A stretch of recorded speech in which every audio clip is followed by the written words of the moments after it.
चलिए देखिए, पिछले क्लास में हम लोग क्या क्या चीज़ पढ़े थे। स्टेप 1 से लेकर के 8 तक पढ़ लिए थे।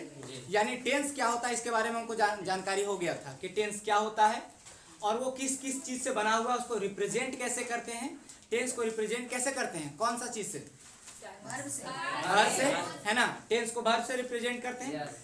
आज यानी पिछले क्लास तक हम लोग का खत्म हो गया था कि टेंस किसको कहते हैं, कैसे टेंस आया, पार्ट्स ऑफ स्पीच का वो पार्ट कैसे, ये सारा कुछ हम पिछले क्लास में बता चुके हैं। आज का क्लास होगा टेंस का जो हम पार्ट बनवाए थे ना, कौन सा स्टेप में पार्ट बनवाए थे, प्रेजेंट इंडेफिनिट वगैरह कौन सा पार्ट में बनवाए थे, कौन सा स्टेप, स्टेप नंबर, अरे देखिए ना स्टेप नंबर कौन सा है, फटाफट बताइए।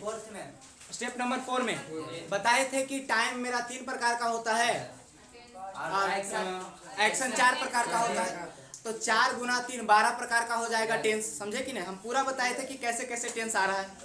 अब आज हम लोग क्या करेंगे कि पहला टेंस प्रेजेंट इंडेफिनिट टेंस के बारे में डिस्कस करेंगे, यानी उसका एक पार्ट प्रेजेंट इंडेफिनिट टेंस के बारे में डिस्कस करेंगे।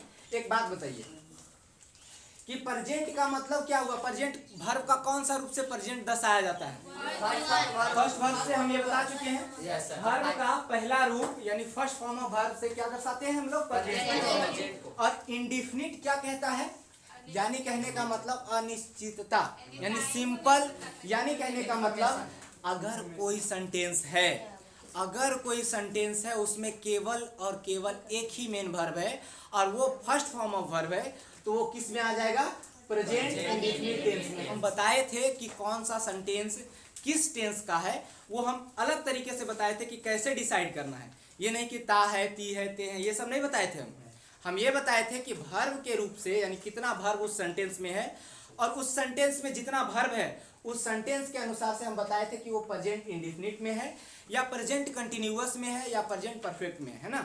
बताइए तो परफेक्ट कौन दर्शाता है, वर्ब का कौन सा रूप, वर्ब का तीसरा रूप है ना, थर्ड फॉर्म ऑफ वर्ब।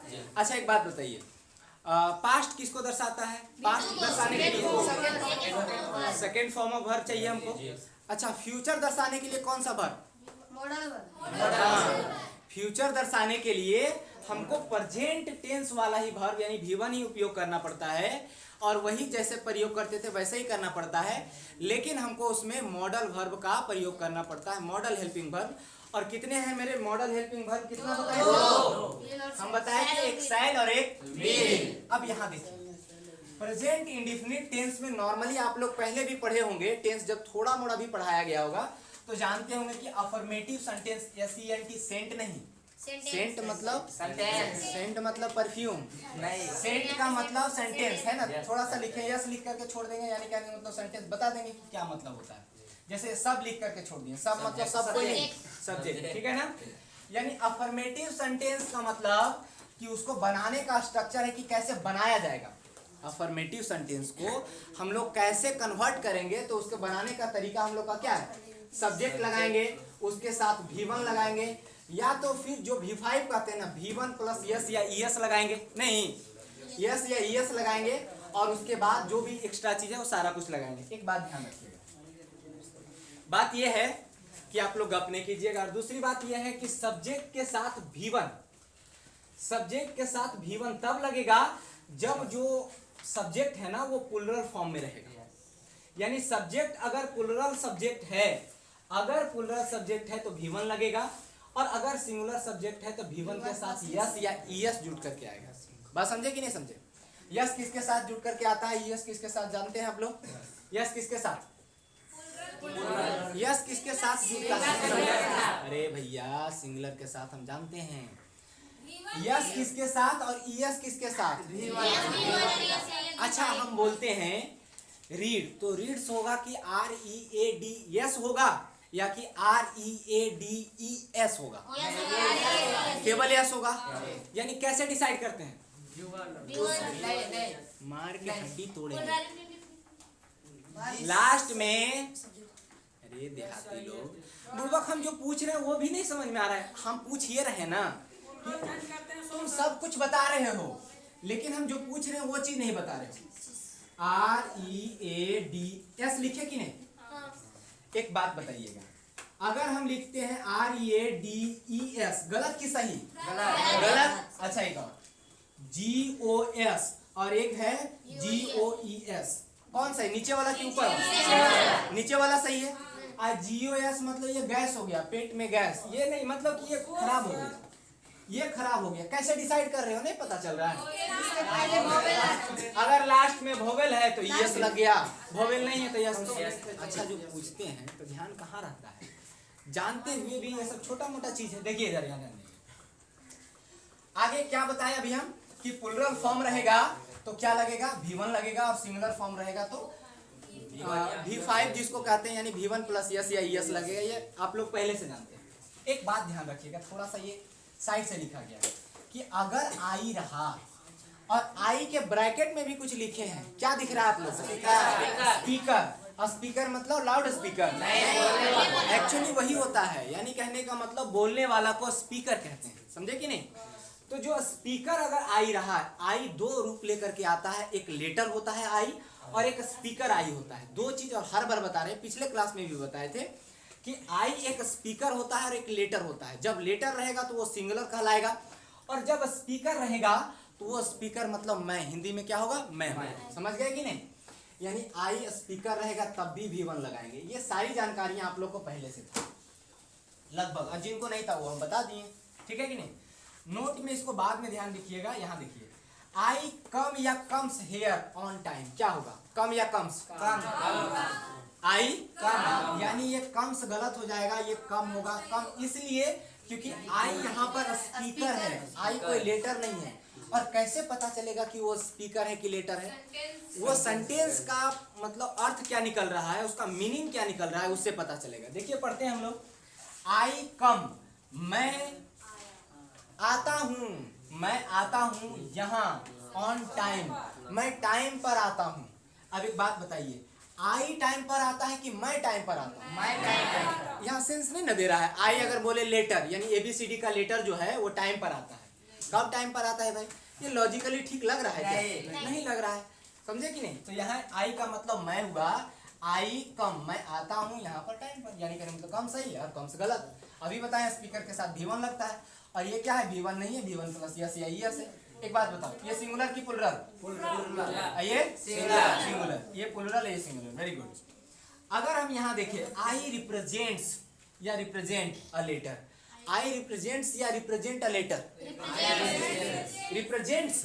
अच्छा देखते हैं, आई के साथ अभी आप प्लुरल लगाए, आई के साथ सिंगुलर क्यों लगा रहे हैं? क्योंकि यहाँ पर आई स्पीकर नहीं है। Very good. देखिए आई स्पीकर नहीं है, स्पीकर का मतलब समझिए, इसका अर्थ समझते हैं। आई दर्शाता है, रिप्रेजेंट का मतलब जानते हैं? दर्शाता है। आई दर्शाता है एक लेटर, आई एक लेटर को दर्शाता है, ABCD वाला लेटर, समझे कि नहीं? तो जब लेटर कह दिया कि लेटर को दर्शाता है, तो आई के जगह मैं तो आ नहीं सकता, ये खुद ही बता दिया कि आई क्या दर्शाता है? लेटर को। इसका मतलब ये हो गया सिंगुलर, ये स्पीकर नहीं हुआ। अब जब सिंगुलर वर्ब रहता है, सिंगुलर सब्जेक्ट रहता है, तो उसके साथ सिंगुलर फॉर्म ऑफ वर्ब नहीं लगता है। इसीलिए रिप्रेजेंट्स नहीं होकर के क्या हुआ? सॉरी, रिप्रेजेंट नहीं होकर के क्या हुआ? रिप्रेजेंट्स, यानी रिप्रेजेंट सही और रिप्रेजेंट। सर वहाँ पे आई कम लिखे तो फर्स्ट पर्सन सिंगुलर नंबर आई है, तो उसमें फर्स्ट पर्सन सिंगुलर नंबर आई है, उसमें वी रहेगा। अच्छा, फर्स्ट पर्सन प्लुरल नंबर क्या है? वी। अच्छा हाँ, तो उसमें वी रहता मतलब पुल्लर है, तो पुल्लर फॉर्म के साथ पुल्लर वर्ब लगता है ना। अच्छा एक बात बताएं, प्लुरल दो बार बोलिए तो कंफ्यूज हो जाइएगा। कंफ्यूज आप नहीं, आपका जीव हो जाता है। अच्छा प्लुरल तो धीरे बोलिए, उसको धीरे बोलिए, प्लुरल और फिर प्लुरल, समझे कि नहीं? हमको भी कंफ्यूजन हो जाता है जानकारी से, मतलब यार हमको कहाँ स्पीकिंग करना है, अभी हम लोग को पढ़ना इस चीज का है, समझे कि नहीं? चलिए आई, हाँ क्या बोल रहे थे कि आप आई है फर्स्ट फॉर्म सिंगुलर। हाँ सिंगुलर, सिंगुलर मतलब सब्जेक्ट के साथ सिंगुलर वर्ब भी लगेगा ना। अच्छा सिंगुलर सब्जेक्ट के साथ सिंगुलर वर्ब लगेगा। अच्छा वही तो हम बताना चाह रहे हैं, सिंगुलर सब्जेक्ट के साथ सिंगुलर वर्ब नहीं, मतलब कि वर्ब का सिंगुलर फॉर्म लगेगा, सिंगुलर सब्जेक्ट सिंगुलर फॉर्म लगेगा, ठीक है? ये बात सही है। लेकिन हम क्या बोले, देखिए ये हाईलाइट करके काहे लिखे हैं? और हाईलाइट कर दें क्या? स्पीकर लिख दें? ये स्पीकर है, यानी कहने का मतलब इसका एक अलग दर्जा दिया गया। पिछले क्लास में क्या बताए थे? आई इज किसके साथ लगता है? सिंगुलर के साथ। आर किसके साथ लगता है? प्लूरल के साथ। लेकिन एम एक नया दर्जा दिया गया किसको? आई को। कि आई आप एक स्पेशल आदमी हैं, आपको क्या दिया जाएगा? एक स्पेशल दर्जा दिया जाएगा, उसके साथ एम का प्रयोग करते हैं कि नहीं करते हैं? उसी तरीके से स्पीकर को एक स्पेशल इंग्लिश में दर्जा दिया गया है, उसके साथ अलग ट्रीटमेंट होता है, उसका इलाज अलग तरीके से होता है। जैसे कोई नेता का इलाज कैसे होता है जानते हो कि नहीं? उसी तरीके से इन लोग का इलाज, इन लोग का नहीं, यानी आई का इलाज ट्रीटमेंट अलग तरीके से किया जाता है। जब स्पीकर आई रहेगा, अगर एक आदमी तो आदमी होता है, अरे आदमी होता है, अगर वो आदमी नेता हुआ, मान लो हम बहुत बड़े नेता होते हैं, तो हमारा इलाज बेहतर तरीके से, सही तरीके से होता। अभी हम झोला छाप कहीं भी चल जाएंगे, हमको अगर सर्दी हुआ तो एक दवा लेंगे, खत्म हो जाएगा। लेकिन उन लोग को सर्दी हुआ ना, तो 4 गो MBBS घूमेगा चारों तरफ से, 2-4 गो गार्ड रहेगा, समझे कि नहीं? तो उसी तरीके से यहाँ पर आई वही है मनुष्य की तरह। अगर ये नेता बन गया ना, नेता कहने का मतलब स्पीकर बन गया ना, तो इसके साथ दर्जा बदल जाता है। स्पीकर रहेगा तो V1, और स्पीकर नहीं रहेगा तो सिंगुलर, समझे कि नहीं? चलिए आगे बढ़ते हैं, अब ज्यादा कुछ नहीं, उस पर क्लियर हो गया, कोई दिक्कत नहीं। ही कम्स या come here on time, he comes या कम, ही कम्स होगा। अरे भैया देखो ना, ही क्या है? सिंगुलर वर्ब है, सिंगुलर सब्जेक्ट है कि नहीं? तो सिंगुलर सब्जेक्ट हमेशा सिंगुलर वर्ब लेता है और प्लूरल वर्ब नहीं लेगा, समझ गए कि नहीं? यहाँ के लिए अगला, आई एम या इज हिज बेस्ट फ्रेंड, है ना? आई एम या is, I am his best friend होगा, क्योंकि अगर आप आई किसी का नाम यानी कहने मतलब लेटर देखते हैं, तो क्या कोई लेटर ABCD का कोई लेटर किसी का दोस्त हो सकता है? नहीं हो सकता है। कभी कभी हम नाम सेव करके रख लेते हैं, हम लोग किसी का नाम कुछ सेव करके रख लेते हैं, जैसे मोटू पतलू, समझे कि नहीं? सब कोई दोस्त है तो उसका मोटू पतलू, किसी का दोस्त का नाम आई रख लो, किसी दोस्त का नाम कुछ भी रख सकते हैं आप लोग का वेराइटीज पर डिपेंड करता है। लेकिन यहाँ पर समझिए, यहाँ पर क्या कह रहा है? आई जो है एक स्पीकर की बात कर रहा है, तो आई जो है एम, आई के साथ स्पीकर है यहाँ पर, तो एम आएगा, और आई स्पीकर रहेगा तभी उसका बेस्ट फ्रेंड हो सकता है। ABCD वाला लेटर किसी का दोस्त नहीं हो सकता, समझे कि नहीं? अगला चीज है क्वेश्चन नंबर 5 में, आई इज या am used to represent a speaker. I is या एम, अच्छा दोनों आ रहे हैं भाई, सुनने तो दो, एक ही बार दोनों बोलते हो। अच्छा देखते हैं, सुनिए समझिए, आई कुछ कह रहे हैं एम और कुछ कह रहे हैं इज। पहले समझते हैं, अगर आई कोई आदमी है यानी मैं हूं, समझिएगा, अगर मैं हूं स्पीकर, जैसे मैं बोल रहा हूं, तो आई के साथ एम आएगा, ये निश्चित है। मान लीजिए कि हम हैं, मैं प्रयोग किया जाता हूं, मेरा उपयोग किया जाता है रिप्रेजेंट करने के लिए, दर्शाने के लिए, एक स्पीकर को, यानी स्पीकर को दर्शाने के लिए मेरा उपयोग किया जाता है। जैसे कहने का मतलब, मान लो कि हमको स्पीकर किसी को दर्शाना है, तो मेरा इमेज वहां, मेरा फोटो छाप लेना इसे, क्या ऐसा कुछ? क्या नहीं, क्या ऐसा करते हो क्या? नहीं। कौन सा आई को रिप्रेजेंट करते हो? ABCD वाला आई, A B ये वाला आई आता है, उसको ना रिप्रेजेंट करते हो जहां स्पीकर लेना होता है। तो यानी कहने का मतलब, स्पीकर को कौन दर्शाता है, मैं या कि ABCD वाला आई? ABCD वाला आई। हाँ, तो ABCD वाला आई हो गया, तो ये स्पीकर तो नहीं हुआ, यानी जब ये स्पीकर नहीं हुआ तो यम नहीं लगेगा, इज लगेगा। कंफ्यूजन बच्चा को किसमें होता है पता है? यहाँ पर लिख दिया है कि आई और यहाँ लिखियो दिया है स्पीकर, तो बच्चा लोग सोच रहा है कि नहीं आई है तो ये स्पीकर हो गया। नहीं भैया, सेंटेंस को सही तरीके से समझिए ना, क्लियर हुआ? कोई दिक्कत? और जहां पर कंफ्यूजन होता है वहीं आपको दोबारा रिवीजन जब करते हैं तो वहीं दोबारा पढ़ने की जरूरत है। अरे भाई, जिस पैर में चोट लगा हो उसी में मलहम लगाओगे, अब माथा में चोट लगवे नहीं किया, माथा में मलहम लगाओ, दिक्कत नहीं होगा। सही बोल रहा है, अगर माथा में मलहम लगाओ तो बालों झड़ जाएगा। देखिए इधर ध्यान दीजिए, इसलिए सही समय पर सब कुछ सही। देखिए, आई इज या एम अ लेटर, इज होगा, आई इज होगा, एम नहीं होगा। एम क्यों नहीं? क्या मैं एक लेटर? अरे मैं एक मनुष्य हूँ, कह सकते हैं मैं एक टीचर हूँ, लेकिन हम लेटर हैं क्या? नहीं है। कोई पत्र है क्या? नहीं ना। हाँ, वो वाला पत्र नहीं, ABCD वाला। आई इज एम गलत ये से, ठीक है। अगला चीज 7 नंबर देखते हैं। एम आई इज या एम, एम होगा, यस ईज गलत होगा। अगर ईज लगाते हैं तो देखो क्या लगता है, अगर ईज लगाते हैं तो मेरा नाम रोशन के जगह आई हो जाएगा। देखिए समझिए यहाँ पर आप लोग क्या कहिएगा, I is your teacher. I is your teacher मतलब कोई तीसरा आदमी बोल रहा है कि जो वो आई है ना, कोई आदमी है वो कहेगा कि वो वाला आई है ना, जैसे कहते हैं रमेश जो है ना वो तुम्हारे टीचर हैं, वैसे आई रमेश तुम्हारे टीचर है, महेश तुम्हारे टीचर है, वैसे ही आई तुम्हारे टीचर हैं। लेकिन आई मतलब मैं खुद बोल रहा हूँ कि मैं जो हूँ तो यानी अब स्पीकर हो गए, आई एम, समझ गए कि नहीं, मैं तुम्हारा टीचर है।